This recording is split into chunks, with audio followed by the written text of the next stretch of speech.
Foreman tells why he holds Conley guilty.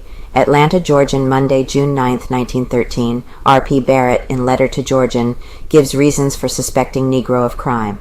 R.P. Barrett, foreman of the metal department at the National Pencil Factory, in a letter to the Georgian Monday, gives his reasons for believing that Jim Conley, Negro sweeper at the plant, attacked and strangled Mary Phagan. It was Barrett who found the strands of hair on the lathing machine in his department. This is supposed to be where the girl was thrown against the machine in her struggles.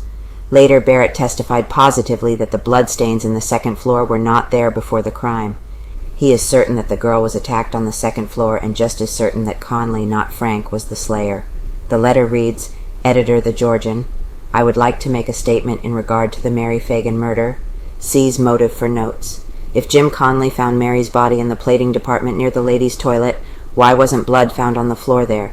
He said that he carried the dead girl to where the blood was found, but it looks to me as though he must have let her fall with some force to cause all of that blood when there was none where he says she was found.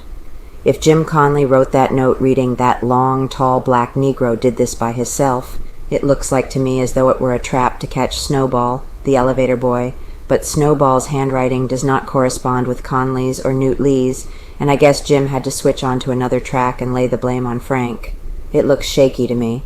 I don't think that Mr. Frank would stand at the head of the stairs and let Jim holler, "Come on and help me, she is too heavy."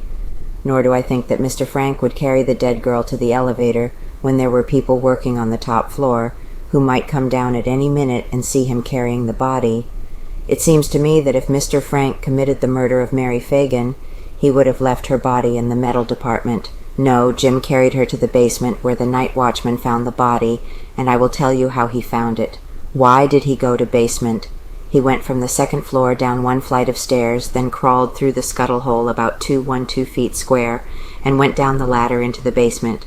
Then he walked about 125 feet to the dingy toilet, and he saw the body about 20 feet from there, for there is a toilet on every floor. There is no clock in the basement to punch, and Lee had no fire to make in the boiler, it being Sunday morning. Why, at this particular time, did he go to this part of the basement? Why did Jim Conley come down to the metal department the day that he was arrested? He came down to wash his shirt. Why didn't he do that on some other floor? He knows that he came in our department to watch and see if they had found Mary's hat and shoe. He probably knew that they had not found her money, for money is not a good thing to lay around. Frank is optimistic.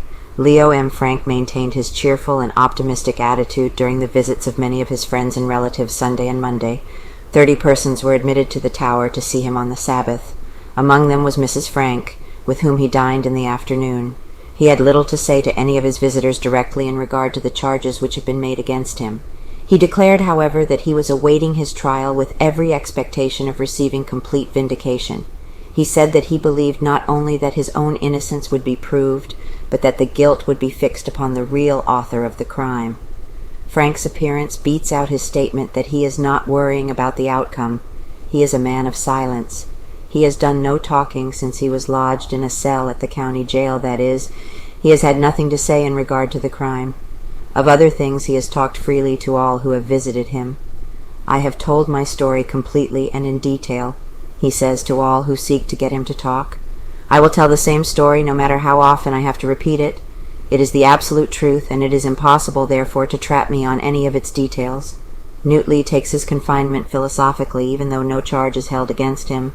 He is willing to stay in jail and be well fed and well cared for until he is called to appear in court as a material witness.